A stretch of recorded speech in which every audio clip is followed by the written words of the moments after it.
Bismillahirrahmanirrahim. Assalamualaikum warahmatullahi wabarakatuh. Waalaikumsalam warahmatullahi wabarakatuh. Alhamdulillah, alhamdulillah, alamin, wa binasta'in ala umri dunya wa din. Wassalatu wassalamu ala asyrafil anbiya'i wal mursalin wa ala alihi wa sahbihi ajmain amma ba'du. Alhamdulillah, alhamdulillah, alamin. Kita bisa bertemu kembali Bapak Ibu sahabat Adarna Village di kajian kelas tahsin daring ya, kesempatan Adarna Village.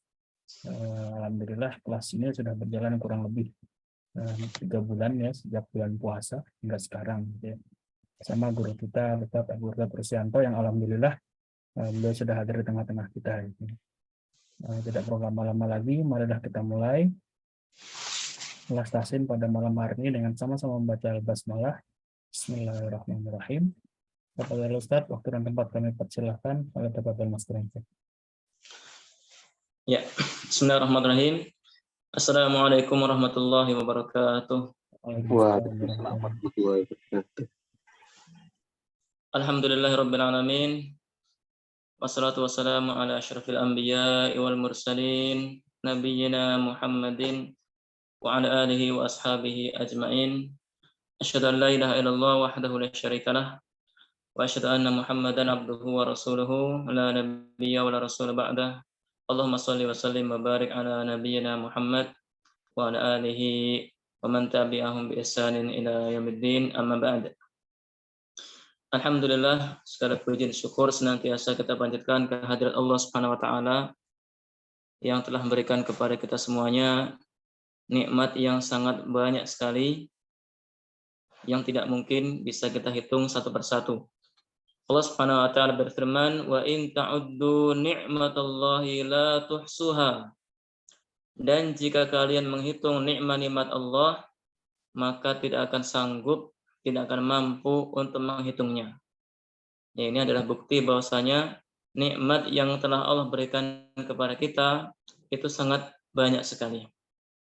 Dan di antara nikmat yang sangat banyak tersebut, ada nikmat yang paling besar sekaligus nikmat yang paling mahal, yaitu nikmat iman dan Islam yang dalam hati kita. Yang dengannya kita bisa mengenal Allah Subhanahu wa taala. Kita bisa mengenal hamba Allah yang paling mulia, yang terbaik, yaitu Rasulullah SAW. Dan dengannya juga kita bisa mengenal yang pelajari agama Islam dengan dalil-dalilnya, baik dari Al-Quran maupun dari sunnah Nabi atau hadis Nabi SAW. Salam dan salam semoga senantiasa tercurah kepada Rasulullah SAW, kepada para sahabat beliau, para ummahatul mukminin, para tabi'in, tabi'ut tabi'in, dan semoga tercurah kepada kita semua kaum muslimin yang istiqomah, yang ittiba dengan baik kepada ajaran beliau sampai hari kiamat.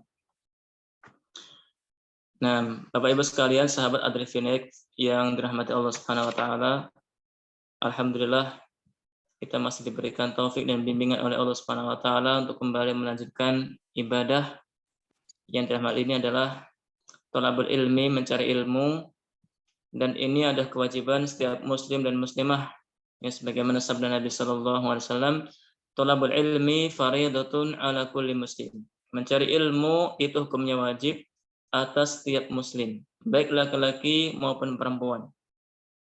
Dan mencari ilmu adalah ibadah yang sangat utama, ibadah yang sangat istimewa setelah seorang melaksanakan ibadah-ibadah wajib. Rasulullah SAW bersabda, "Man yuridillahu bi khairan yufaqihu fid din." Siapa yang Allah inginkan kebaikan ada pada dirinya, Allah akan jadikan dia faham terhadap agamanya.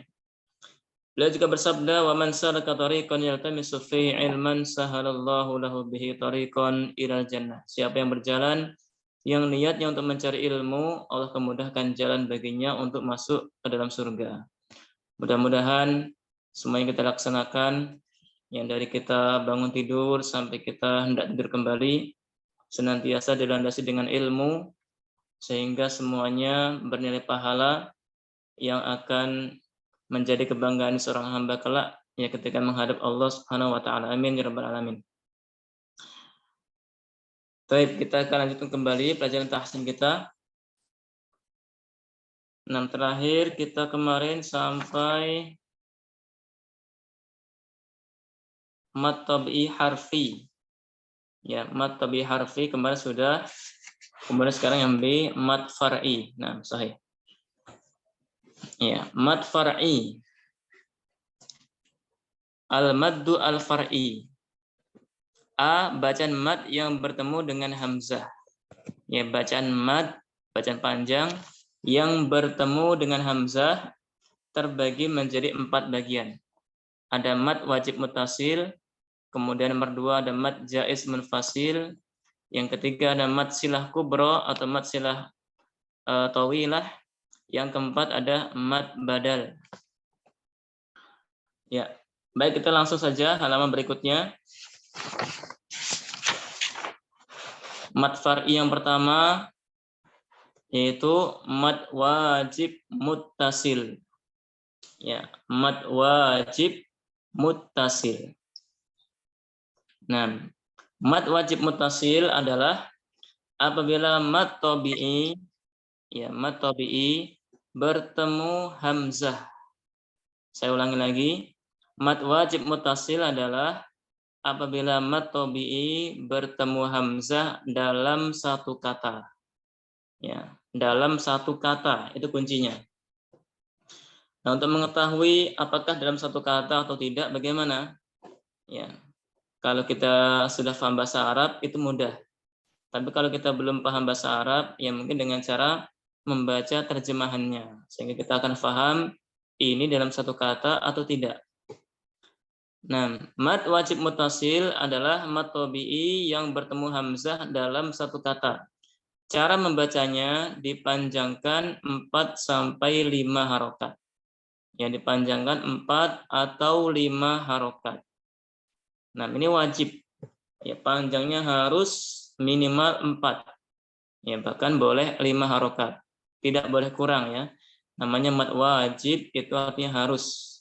Nah, inilah pentingnya kita belajar tahsin, sehingga kita akan paham mana yang wajib dibaca panjang, yang mana yang tidak dibaca panjang.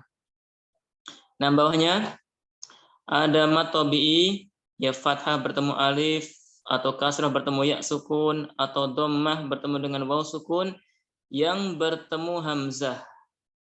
Jadi mad tabi'i itu ada 3. Ya, fathah bertemu alif, atau kasrah bertemu ya, atau dhammah bertemu waw sukun. Jika bertemu dengan hamzah, ya kemudian dalam satu kata, dalam kurung itu ada kata dalam satu kata, maka itulah yang disebut dengan mad wajib muttasil. Ya, wajib dibaca panjang 4 sampai 5 harokat. Nah, bawahnya ada ayat yang berbunyi idza jaa. Ya, jaa itu aslinya mad tabi'i. Ja panjang 2 bertemu dengan hamzah, ya, sehingga jaa ini dalam satu kata, karena jaa itu artinya tiba atau datang, ini satu kata. Karena dalam satu kata, maka panjangnya harus 4 harokat atau 5 harokat. Nah, sehingga dibaca idza jaa nasrullahi wal fath. Nah, jadi kata jaa yang artinya datang atau tiba wajib dibaca panjang 4 harokat atau 5 harokat. Tidak boleh kurang, ya. Karena mad wajib itu artinya harus, maka harus dibaca panjang 4 atau 5 harokat. Baik. Kita langsung praktek. Silakan yang sudah siap untuk praktek membaca 3 baris, ya. Dari baris pertama sampai ketiga, silakan untuk praktek membaca mad wajib muttasil. Silakan Bapak Ibu yang sudah siap.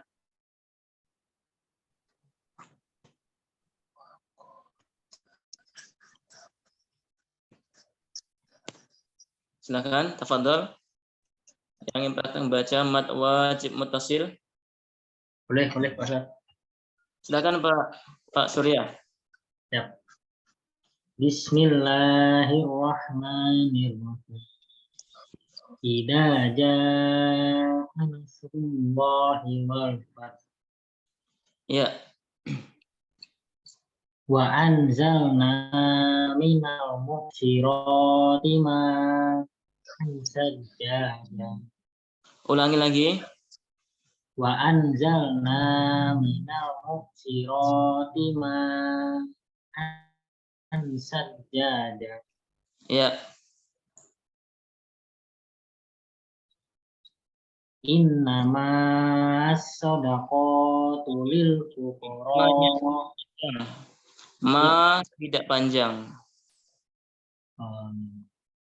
Innama shadaqatu lil fuqara. Innamas. Oh, ya.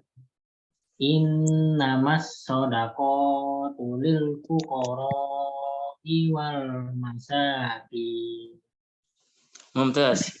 Pak Surya, yang baris ketiga tadi, yang innamas shadaqatu lil fuqara'i wal masakin, yang ada bacaan mad wajib muttasil yang mana, Pak? Sebentar. Lil fuqara. Ini yang mungkin yang paling akhir ya, Pak. Wal masakin. Bukan, Pak Surya. Bukan. Sebentar.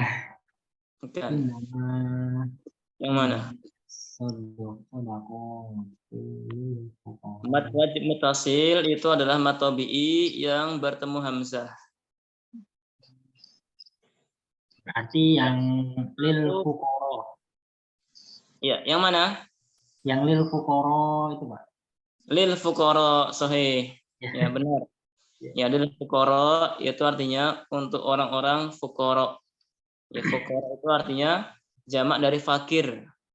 Kalau fakir satu orang, kalau fuqara itu adalah orang-orang fakir, ya banyak. Sama seperti wal masakin. Masakin itu jamak. Kalau tunggalnya itu miskin. Ya, artinya orang miskin satu orang itu miskin. Kalau banyak, ya orangnya ada banyak, maka disebutnya masakin. Mumtaz. Mumtaz, berikutnya silakan. Mau Tiga. Pak Ustadz? Oh, duluan atau Kang? Iya, silakan. Oh ya udah. Oh, boleh saya dulu Pak Ustadz, Nanan. Iya, silakan Ibu. Idza jaa nasrullahi wal fath wa anzalna minal mu'sirati ma'an sajjajan. Iya, ulangi lagi yang kedua. Wa anzalna minal mu'sirati ma'an sajjajan. Kalau berhenti, yang tanwin terakhir diganti dengan panjang 2 harokat. Sajjaja. Oh iya. Wa anzalna minal mu'sirati ma'an sajjaja. Ya. Innamas shadaqatu lil fuqara'i wal masakin. Yang ketiga ulangi Bu, yang baris ketiga. Innamas shadaqatu lil fuqara'i wal masakin. Wal lil fuqara'i wal masakin. Ya, Mumtaz. Nah, Mumtaz. Berikutnya silahkan 3 baris yang bawah. Saya Pak, boleh? Silakan Pak. Ya. A'udzubillahi minasyaitonirrajim. Bismillahirrahmanirrahim. Wa qatilul lati tabghi hatta tafi'a ila amrillah. Ya. Wa idza aradallahu biqaumin su'an fala maraddallah. Fala maraddalah. Maraddalah ya Pak. Ya. Nah. Diulang Pak. Ulangi silakan Pak Roni. Wa iza aradallahu biqaumin su'an fala maraddalah. Fala maraddalah. Lamnya tidak tasdid. Oh ya Pak, betul ya. Ya. Ulangi lagi. Wa iza aradallahu biqaumin su'an fala maraddalah. Mumtaz.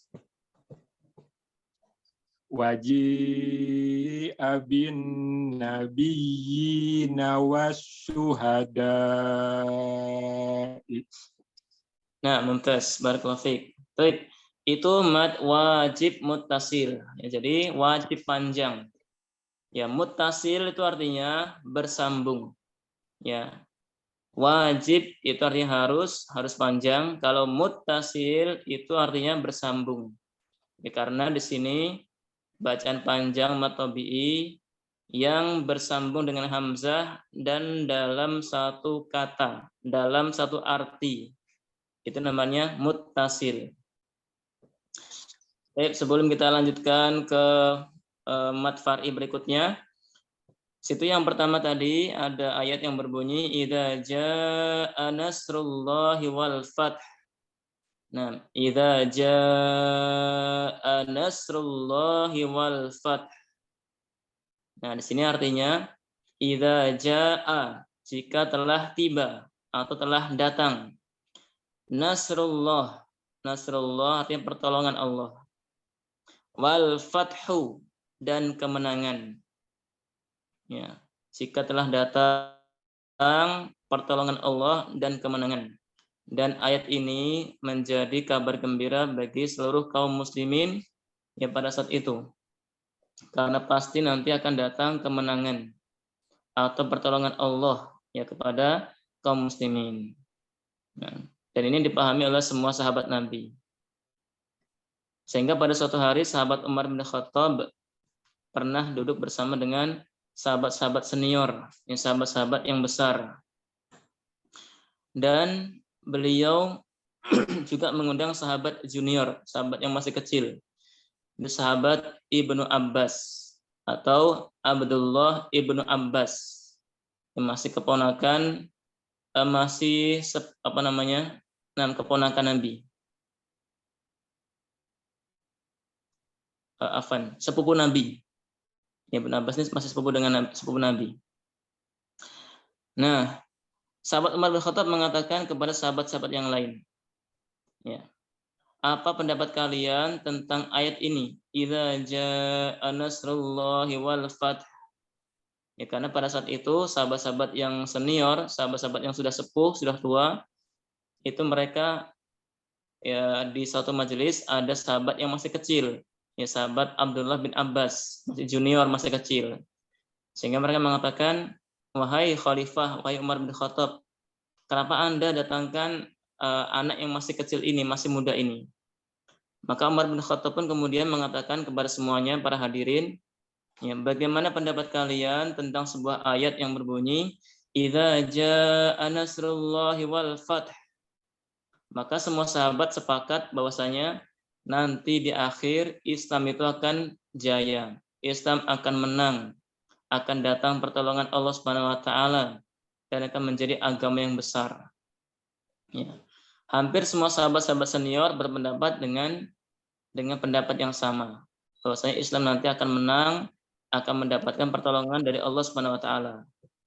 Kemudian sahabat Umar bin Khattab bertanya kepada sahabat Ibnu Abbas. Ya, beliau mengatakan, wahai Ibnu Abbas, apa tafsiranmu terhadap ayat ini? Maka sahabat Ibnu Abbas pun mengatakan, ini adalah tanda dekatnya ajal Nabi SAW. Atau ini adalah tanda ya, tentang dekatnya wafatnya Nabi SAW. Ya, maka tafsiran beliau ini menjadikan semua sahabat menjadi tercengang. Ya, karena sahabat Ibnu Abbas meskipun masih kecil, masih junior, ternyata beliau adalah sahabat yang cerdas. Ya, dan sahabat Umar mengatakan, bagaimana maksudnya? Maka sahabat Ibnu Abbas mentafsirkan idza jaa nasrullahi wal fath, ya jika telah datang pertolongan Allah dan kemenangan, itu artinya Nabi sebentar lagi akan meninggal dunia.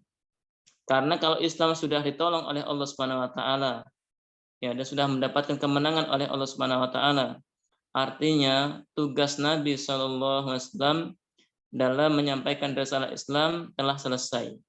Oleh karena itu, ya pastinya beliau sebentar lagi akan diambil oleh Allah Subhanahu wa taala. Dan itulah yang menjadikan sahabat-sahabat senior ya kemudian mereka menyegani sahabat Ibnu Abbas. Ya, karena meskipun masih kecil, ternyata beliau sahabat yang cerdas. Dan sahabat Umar mengatakan, sungguh kami tidak pernah mendengar ya tafsiran ini sebelumnya. Ya, jadi itulah yang menjadikan sahabat Ibnu Abbas yang disegani ya oleh sahabat-sahabat senior karena beliau sahabat yang cerdas dalam mentafsirkan Al-Quran. Nah berikutnya yang baris ke 5, wa idza aradallahu biqaumin su'an fala maraddalah. Wa idza, dan jika aradallahu, Allah menginginkan, biqaumin su'an, ya keburukan menimpa sebuah kaum, fala maraddalah, maka tidak ada yang bisa menolaknya. Tidak ada yang bisa untuk menghindar darinya. Nah, ini adalah bukti bahwasanya takdir Allah Subhanahu wa taala pasti akan terjadi. Yang keburukan atau kebaikan yang Allah takdirkan pasti akan terjadi dan tidak bisa dihindari oleh seorang hamba. Oleh karena itu di antara keimanan kita kepada Allah adalah beriman kepada takdir. Ya. Al-iman bil qadari khairihi wa syarrihi.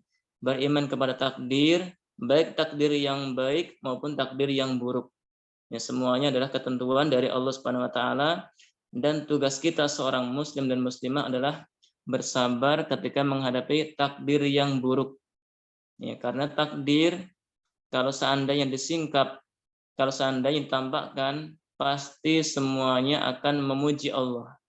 Pasti semuanya akan bersyukur karena semua takdir itu semuanya mengandung kebaikan. Ya, namun karena dangkalnya pemahaman kita atau lemahnya iman kita, ya terkadang seorang hamba menyangka takdir itu adalah buruk. Ya, padahal kalau takdir itu disingkap atau ditampakkan, semuanya pasti mengandung kebaikan. Baik, kita lanjutkan ke mat bagian yang kedua. Mat jaiz munfasil. Tadi kita bahas mat wajib muttasil, kalau sekarang mat jaiz munfasil. Artinya atau definisinya yaitu apabila mat tabi'i bertemu hamzah tidak dalam satu kata. Ya, sekarang tidak dalam satu kata. Kalau tadi mat wajib muttasil itu dalam satu kata. Kalau sekarang tidak dalam satu kata. Nah, ini bedanya. Jadi rumusnya bersama, yaitu mat tabi'i bertemu hamzah sama dengan yang sebelumnya. Hanya bedanya di sini yang nomor 2 ini adalah tidak dalam satu kata. Itu saja bedanya. Cara membacanya dipanjangkan 4 sampai 5 harokat. Nah, bawahnya mat tabi'i yaitu fathah bertemu alif atau kasrah bertemu ya sukun atau dhammah bertemu waw sukun yang bertemu hamzah tidak dalam satu kata. Nah, bagaimana cara kita mengetahui dalam satu kata atau tidak dalam satu kata? Ya, dengan cara membaca terjemahannya atau dengan cara mempelajari bahasa Arab, ya, sehingga kita akan paham ini dalam satu kata atau tidak. Ya. Itu mungkin sebagian cara untuk membedakan mat wajib muttasil dengan mat jaiz munfasil.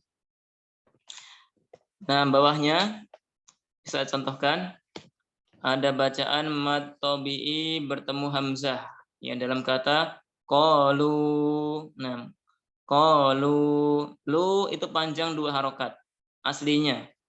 Lu itu panjangnya 2 harokat karena dia mat tabi'i ya panjang 2 harokat bertemu dengan hamzah dalam kalimat innama. Nah, ini sudah kalimat yang lain. Qalu itu beda dengan Jadi, inna. Qalu itu artinya sendiri, innama itu punya arti sendiri. Jadi ini dua kata. Qalu innama nahnu muslihun. Karena ini mad tabi'i bertemu dengan hamzah, ya. Dan ini tidak dalam satu kata, maka dibaca panjang 4 atau 5 harokat. Ya, dibaca qalu innama nahnu muslihun. Ya. Qalu lu-nya dibaca panjang 4 atau 5 karena bertemu dengan hamzah pada kata setelahnya yaitu kata innama. Baik, kita praktek. Silakan yang belum membaca untuk Saya praktek. Silakan Ibu.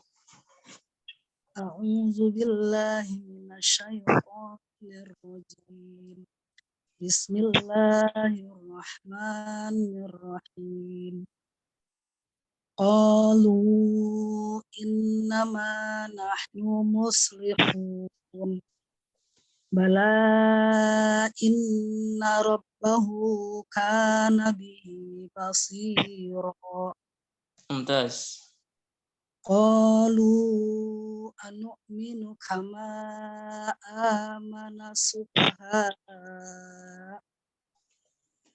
ala innahum humus sufaha wa ala absarihim ghishawah illa anfusahum wa ma yash'urun. Wala ta'kulu amwalahum bima unzila ilaika wa ma unzila min qablik waja'u abahum isa ayyabun innahu kana fi ahli masrura. Nah, mumtaz. Barakallahu fiik. Yang lain silahkan.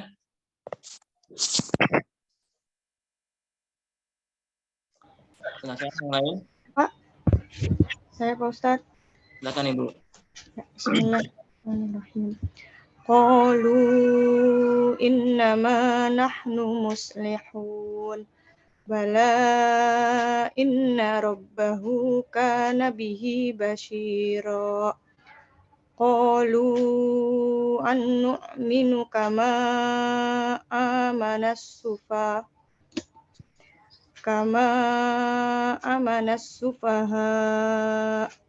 Amanas. A-nya panjang. Amanas sufaha. Ala innahum humus sufaha. Wa ala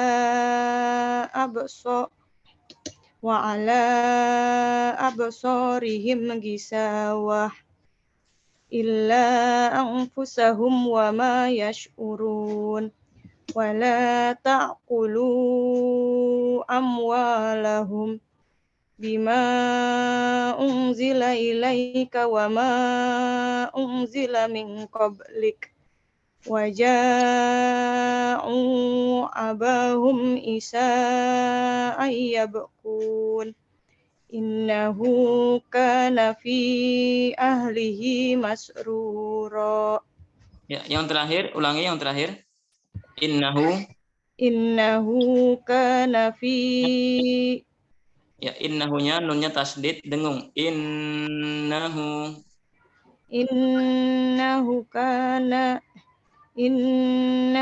kana fi ahlihi masrura. Ya, mumtaz. Barakallahu fiik. Ya, yang lain silakan.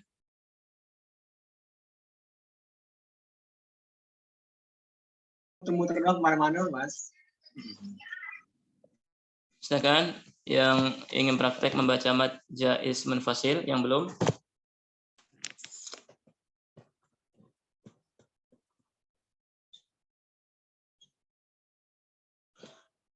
Baik. Sebelum kita lanjutkan ke mat berikutnya, sedikit kita bahas ya agar kita lebih paham terhadap ayat yang kita baca barusan. Yang ayat yang baris kedua, qalu anu'minu kama amanas sufaha ala innahum humus sufaha. Ya, ini ada di surat Al-Baqarah ya. Nah, qalu, mereka berkata, itu orang-orang kafir. Orang-orang kafir berkata, anu'minu, apakah kita harus beriman? Kama, sebagaimana amanas sufaha, sebagaimana orang-orang bodoh beriman. Ya, jadi orang-orang kafir di dunia ini, ya mereka mengatakan, apakah kami harus beriman sebagaimana orang-orang Islam beriman? Itu maksudnya. Jadi mereka menganggap kita sebagai orang-orang bodoh. Ya, orang-orang kafir itu menganggap orang-orang Islam sebagai orang-orang bodoh. Ya, sehingga mereka tidak mau beriman sebagaimana kita beriman. Kemudian Allah Subhanahu wa taala yang membantah mereka. Ala innahum humus sufaha. Ya, ala ketahuilah innahum sesungguhnya mereka humus sufaha, merekalah orang-orang yang bodoh. Ya, ternyata yang bodoh adalah mereka sendiri. Ya, orang-orang kafir itulah justru mereka orang yang bodoh. Nah, inilah yang fatal. Ya, inilah yang fatal sekali. Kenapa dibilang fatal? Karena orang kafir itu sejatinya mereka tidak paham kalau dirinya bodoh. Atau mereka tidak mengerti kalau dirinya itu bodoh. Dan yang mengatakan itu adalah Allah Subhanahu wa taala. Ala innahum humus sufaha walakin la ya'lamun. Ketahuilah sungguhnya merekalah orang-orang yang bodoh. Ya, walakin la ya'lamun, tetapi mereka tidak mengetahui. Ya, makanya kita bersyukur kepada Allah, kita diberikan nikmat iman, nikmat Islam, kita bisa mengenal Allah Subhanahu wa taala, ini ada nikmat yang paling besar. Ya, makanya seorang ulama yang bernama Al-Imam Ibnu Qayyim, ya beliau mengatakan a'dhamun nasi khudlanan man ta'allaqa bi ghairillah. Manusia yang paling tertipu adalah orang-orang yang bergantung kepada selain Allah. Ya, manusia yang paling tertipu adalah orang-orang yang bergantung kepada selain Allah. Makanya orang-orang kafir yang mereka bergantung kepada berhala-berhalanya, bergantung kepada sembahan-sembahannya, ada patung, ada pohon, ada mungkin laut, atau mungkin jin, ya, atau yang lainnya, yang itu ada selain Allah Subhanahu wa taala, maka sungguh mereka adalah orang yang paling tertipu. Ya, na'udzubillah. Dan itu adalah dosa yang paling besar karena menyekutukan Allah Subhanahu wa taala.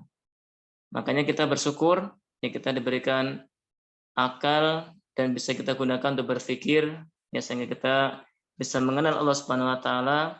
Ini adalah kenikmatan yang sangat-sangat besar. Kemudian berikutnya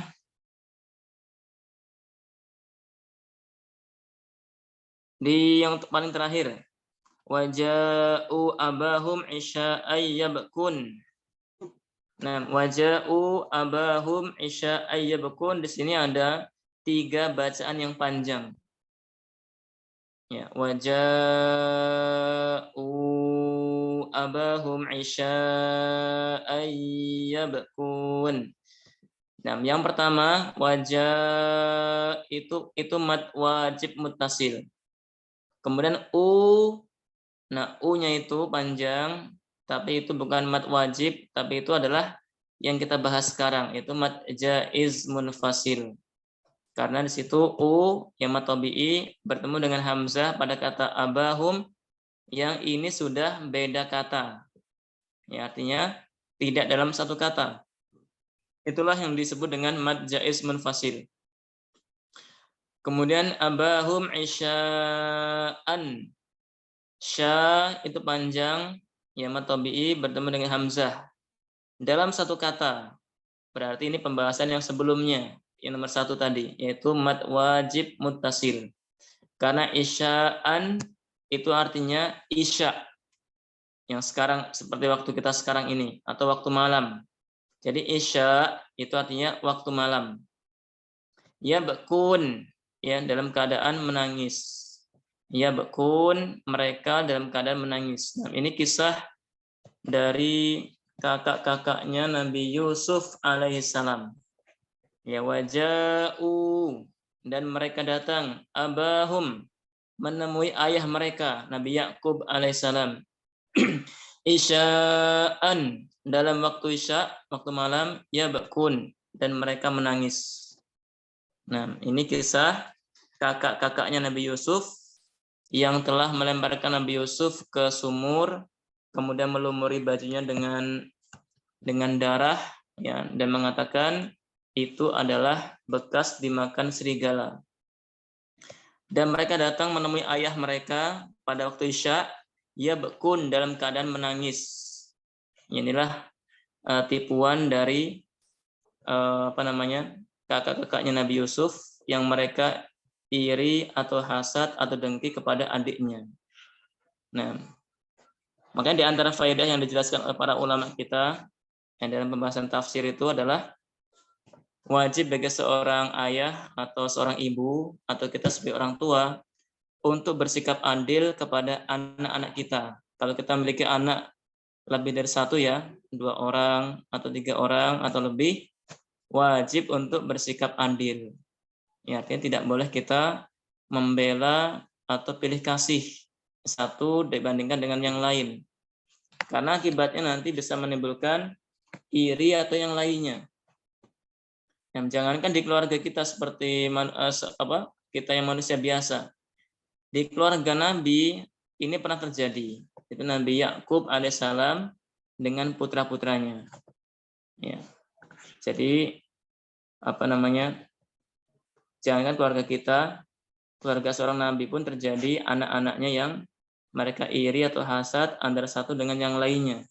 Ya, makanya kita harus bersikap adil. Ya, dan adil yang dimaksud itu adalah memberikan sesuai dengan haknya masing-masing. Ya, misalnya anak yang SMP, uang jajannya tidak sama dengan yang masih SD. Atau anak yang sudah kuliah, ya beda dengan anak yang masih SMP, dan seterusnya.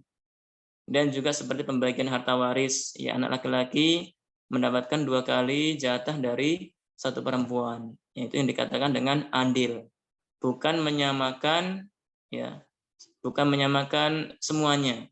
Tapi adil itu adalah menempatkan sesuai dengan posisinya atau haknya masing-masing. Baik, kita lanjutkan di pembahasan berikutnya. Yang nomor 3 yaitu mad silah kubro. Yang ketiga, mad silah kubro atau disebut dengan mad silah at-tawilah. Nah, definisinya adalah apabila hak domir bertemu dengan hamzah. Ya, apabila hak domir bertemu hamzah. Cara membacanya dipanjangkan 4 sampai 5 harokat. Nah, bawahnya hak domir yang berharokat, yang baik berharokat fathah, berharokat kasroh atau dhammah, bertemu dengan hamzah. Nah, contohnya man dzalladzi yashfa'u indahu. Nah, kata indahu itu ada hak domir, hak kata ganti. Nah, hak kata ganti dan situ berharokat, ya, harokatnya dhammah. Bertemu dengan hamzah pada kata illa. Bertemu hamzah pada kata illa. Sehingga indahu itu dibaca panjang 4 sampai 5 harokat. Indahu illa biiznih. Ya, saya ulang lagi. Man dzalladzi yashfa'u indahu illa biiznih. Ya. Ini mad silah kubro atau mad silah tawilah. Baik, kita praktekkan. Silakan yang ingin membaca untuk mad silah kubro, tafadhol.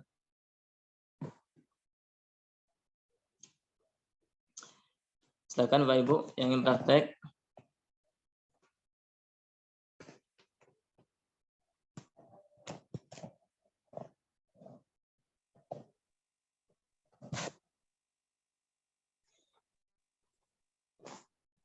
Silakan 4 baris ya. Boleh, Ustaz. Silakan Pak. Bismillahirrahmanirrahim. Man dal ladzi yasfa'u indahu illa bi'idnih. Iya. Wa in inda rasulihi illa alladzina ahadtum Mumtaz. yahsabu annama lahu ahlada Iya. bainaha wa bainahu dam ba'ida Nah, wa ma ya'lamu ta'wilahu illa ulangi lagi. wa ma ya'lamu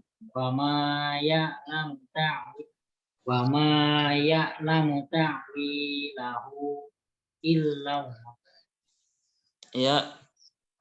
wa rasulihi ilal ladina ahadtum.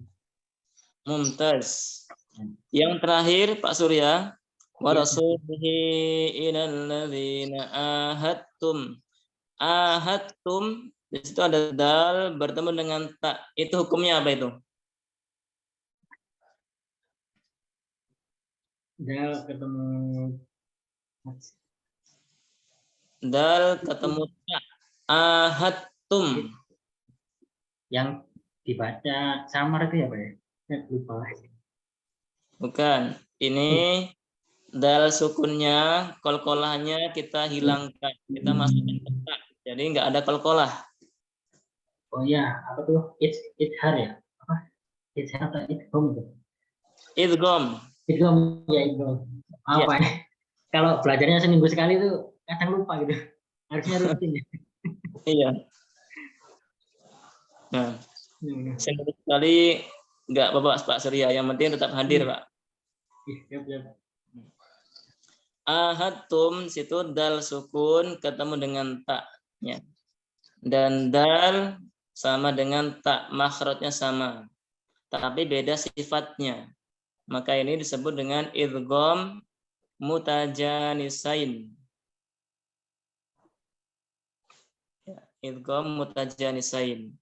Jadi sama makhrajnya namun beda sifatnya. Baik, Mumtaz. Nah, yang lain silakan yang ingin praktek membaca mat silah kubro, silakan.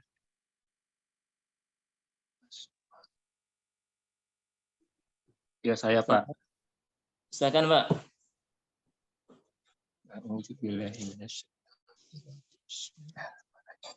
Man zalladzi yashfa'u indahu illa bi'izni wa inda rasulihi illa alladzina ahadtum.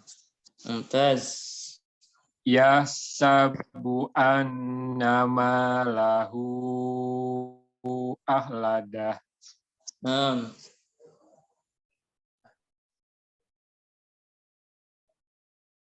Bainaha wa bainahu amadam ba'ida. Wa ma ya'lamu ta'wilahu illallah. Wa rasulihi ilal ladzina ahadtum. Mumtaz. Mumtaz Pak Roni. Barakallahu fiik. Ya, yang lain silakan yang ingin praktek mat silah kubro. Saya Pak. Silakan Ibu. Man zallazi yasfa'u indahu illa biiznih. Nah, Wa inda rasulihi illa allazina ahadtum yahsabu annama lahu akhladah bainaha wa bainahu amadam ba'ida wa wa ma ya'lamu ta'wilahu illallah wa rasul Allahnya kalau berhenti lafadz Allah dibaca panjang. Illallah. ya wa ma ya'lamu ta'wilahu illallah wa rasulihi ilal ladzina ahadtum. Nah, mumtaz, barakallahu fiik. Nah, bawahnya catatan pada mad silah kubro sebaiknya dibaca 4 sampai 5 harokat. Boleh juga dibaca 2 harokat seperti mad tabi'i biasa. Tetapi harus mengikuti kaidah-kaidah yang perlu dipahami terlebih dahulu dari jalur thayyibatun nashr.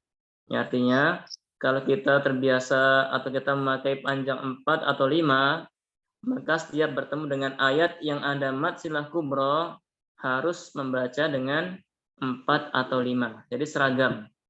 Kalau kita pakai yang panjang 2 harokat, maka ketika ketemu dengan ayat yang lain yang ada mad silah kubro, maka dibaca dengan yang 2 harokat. Nah, jadi harus konsisten. Pakai 4, maka 4 semuanya.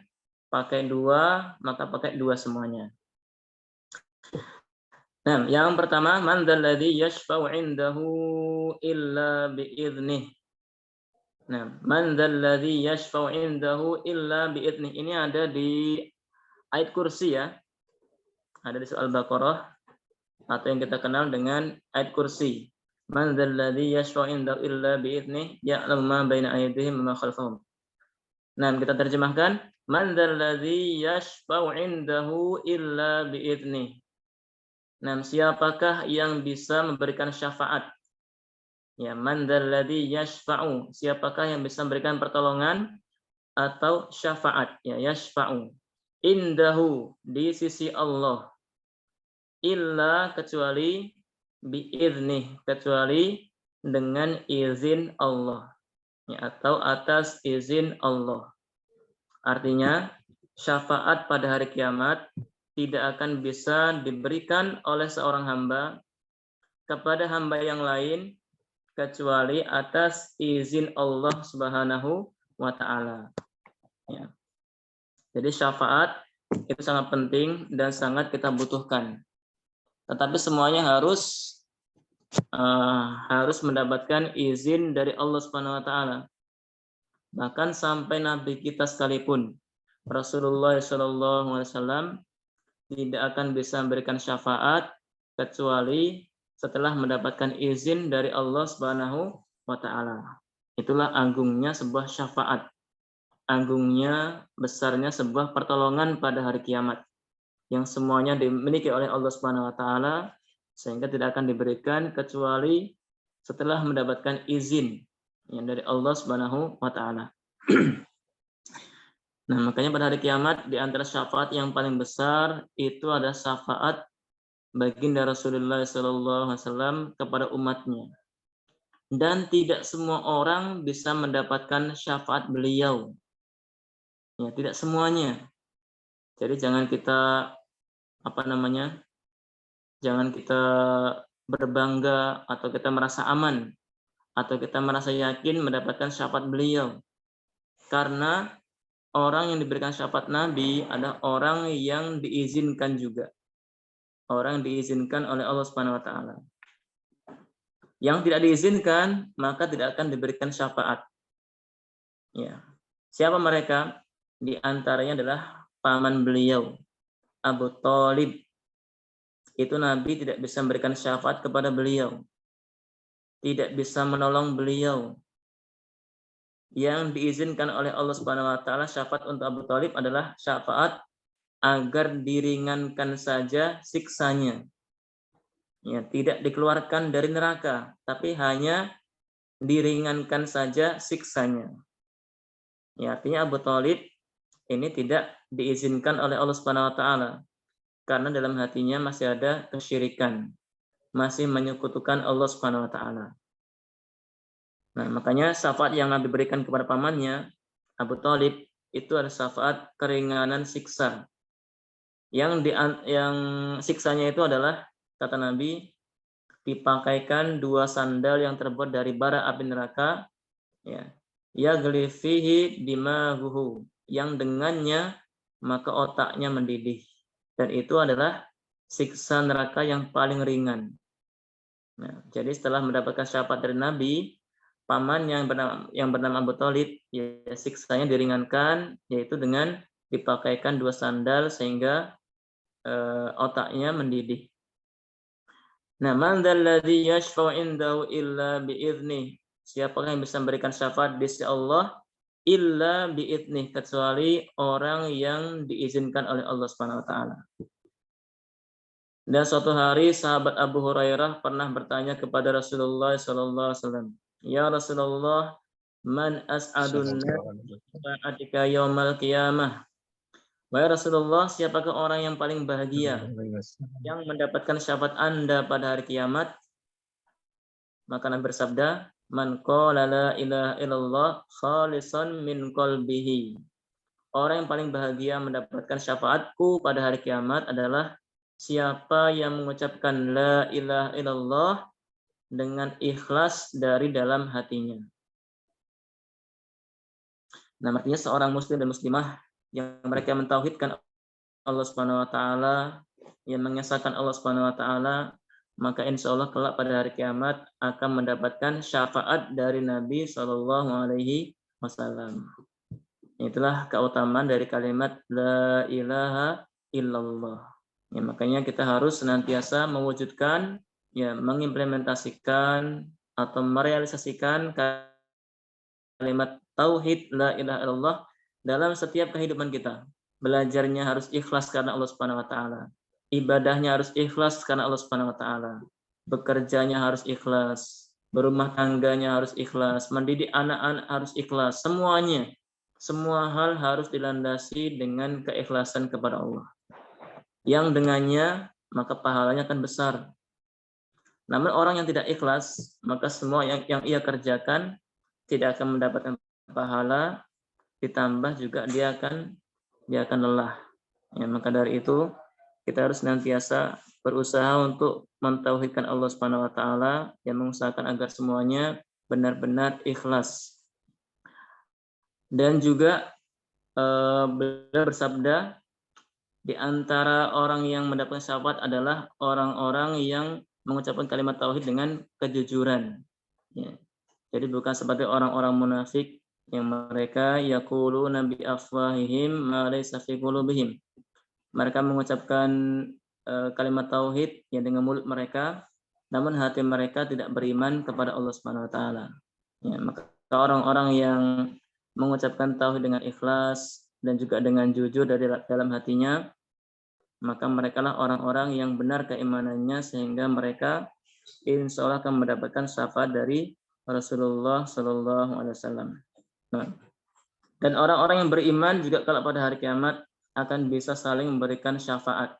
Ya, pada hari kiamat nanti ada syafaat para nabi, ada syafaat dari Nabi kita Sallallahu Alaihi Wasallam, ada syafaat dari malaikat untuk orang-orang beriman, ada syafaat dari orang beriman kepada orang beriman yang lain. Ya. Jadi orang-orang beriman antara satu dengan yang lainnya akan bisa memberikan syafaat.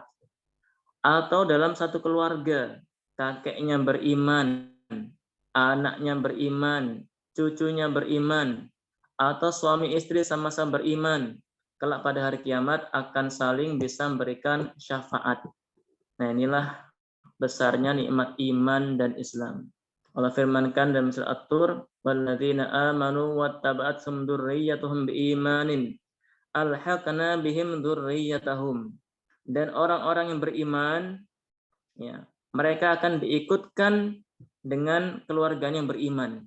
Ya. Walladzina amanu wattaba'athum dzurriyyatuhum biimanin. Dan orang-orang yang beriman, ya, dari anak-anak mereka akan diikutkan dengan generasinya terdahulu karena sebab keimanan yang ada dalam hati mereka. Nah, maka dari itu keimanan itu nikmat yang paling besar. Jadi setiap kita harus membentengi keluarga kita, ya, agar keimanan terjaga dan tidak mudah disusupi dengan kesyirikan atau pemahaman yang menyimpang atau yang lainnya. Nah, sebentar ada pertanyaan.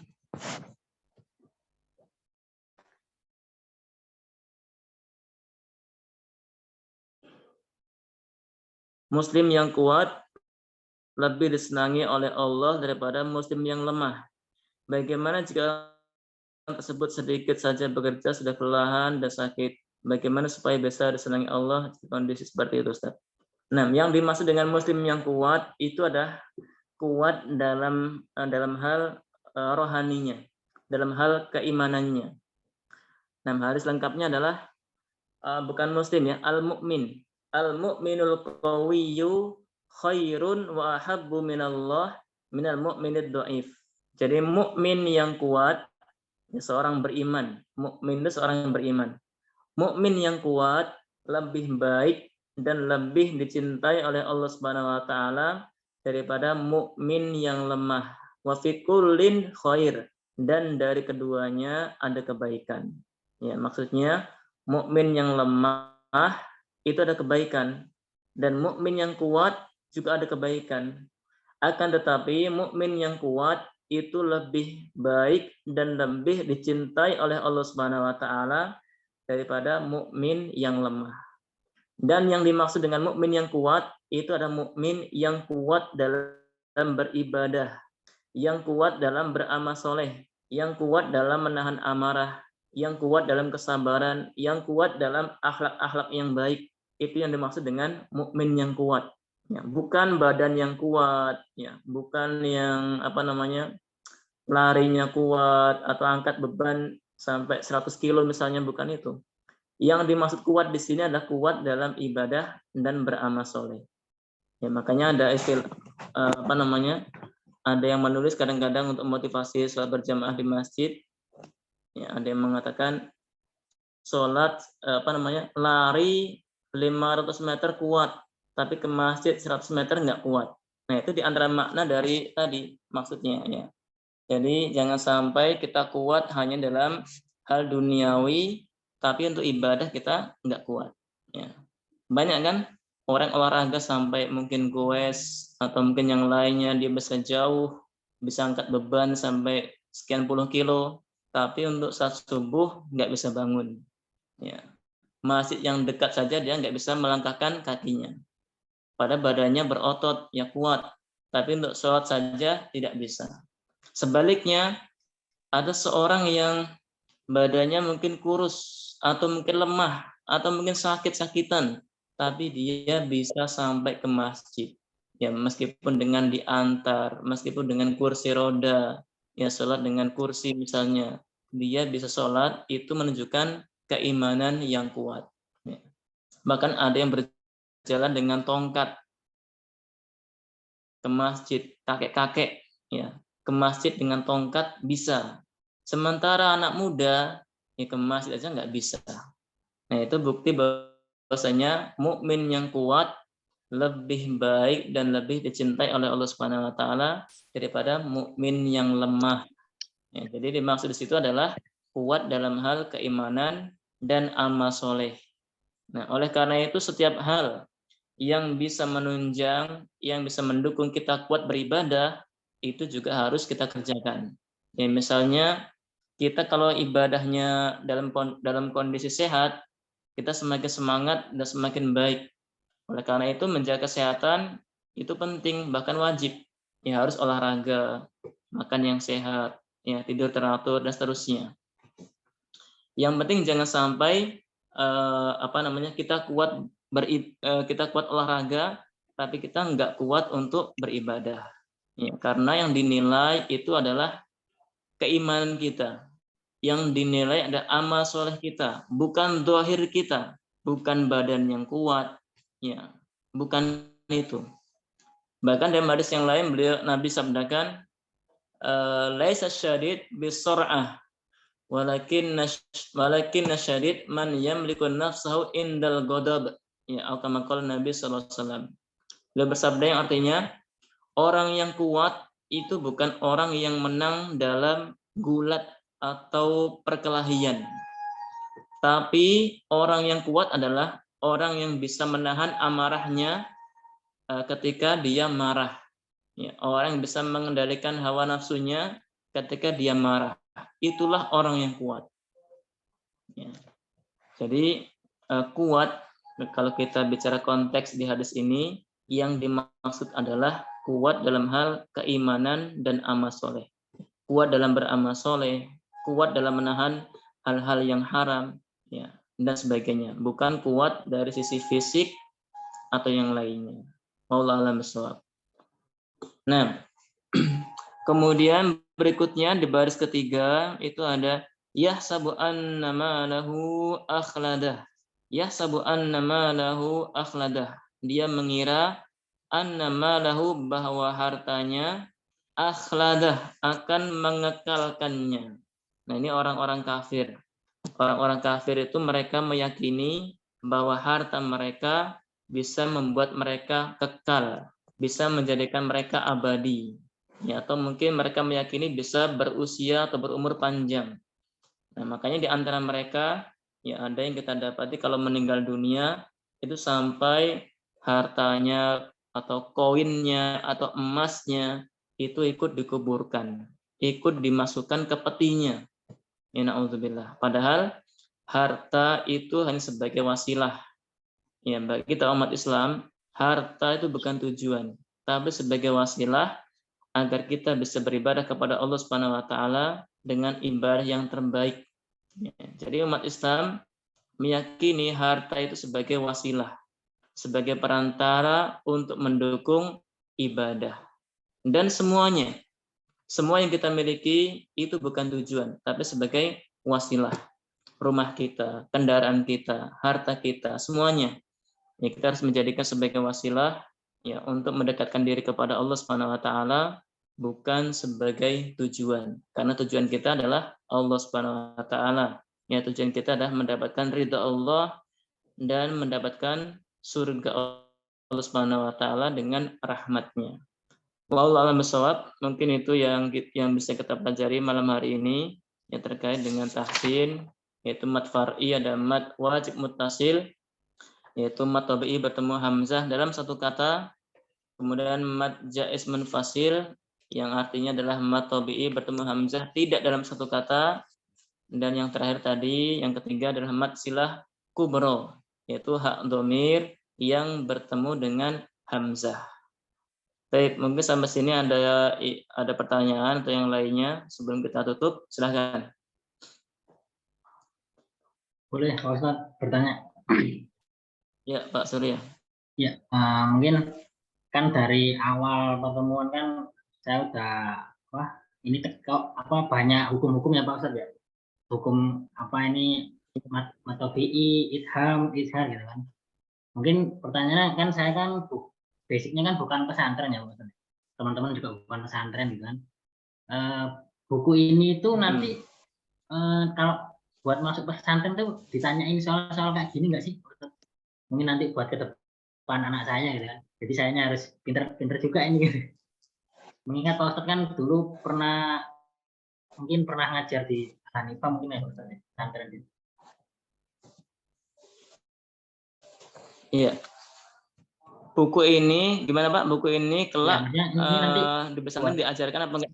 Maksudnya buat syarat masuk pesantren nggak? Misalkan saya mau masuk pesantren gitu kan, tiba-tiba ditanyain pertanyaan, ini ayat ini sebutkan hukum-hukumnya ada apa aja nih yang di ayat ini gitu. Iya. Nah. Iya. Biasanya yang kalau seorang itu masuk pesantren, ya anak kita misalnya baik SMP atau yang lainnya, kalau masuk pesantren biasanya akan dites tentang bacaan Qur'annya. Kalau bacanya bagus, ya maka biasanya akan berlanjut dengan hukum-hukum tajwid. Ini apa hukumnya? Ini apa hukumnya? Ini apa hukumnya? Begitu, Pak. Nah, kemudian terkait buku ini, apakah diajarkan di pesantren atau tidak, tergantung dari kebijakan pesantren itu sendiri. Ada yang mengajarkan tajwid dengan buku ini, ada dengan buku yang lain, itu tergantung dari pesantrennya. Yang jelas setiap anak masuk pesantren, ya maka pasti akan diuji tes baca Quran untuk melihat sejauh mana dia lancar atau tidak. Kalau dia lancar, maka biasanya akan ada pengelompokan masuk kelas tahfidz langsung, ya dengan halaqah khusus. Kalau dia bacaannya belum lancar, biasanya akan dipisah ya halaqahnya masuk di kelas tahsin, perbaikan bacaan sampai sekian bulan sampai benar-benar lancar dan bisa dilepas untuk menghafal sendiri atau mandiri. Itu Pak Surya. Berarti bacaan Quran lancar, nanti hukum-hukumnya nanti pas setelah masuk ya, masuk pesantren baru diajarin hukum-hukum. Iya, ada seperti itu. Ada seperti itu, ada juga yang langsung ditanyakan, bacaan ini apa hukumnya gitu. Terima kasih Pak. Dan biasanya tergantung dari pengujinya. Ya, kalau pengujinya mungkin agak ketat ya, wah ini belum bisa. Atau mungkin karena pendaftarnya banyak, ya biasanya akan memilih pendaftar yang bagus-bagus. Tapi kalau pesantrennya kurang murid, ya biasanya dia akan menerima siapapun yang mendaftar, baik lancar atau enggak lancar akan gitu. Itu Pak Surya. Ya, terima kasih. Nah, intinya setiap anak yang kita daftar ke pesantren, ya di antara ujiannya itu ada ujian baca Al-Quran. Ya, itu di antaranya. Karena memang di pesantren nantinya dia harus menghafal ya, menghafal Quran dan juga menghafal hadis-hadis. Jadi memang wajib untuk lancar baca Quran sambil belajar. Ya, sambil belajar nantinya kalau belum lancar nanti di pesantren akan diajari. Gitu Pak Surya ya. Siap, terima kasih Pak. Afwan. Yang lain mungkin ada yang tanyakan terkait mad wajib mutasil atau mad jaiz atau mad silah sugro. Mad silah kubro.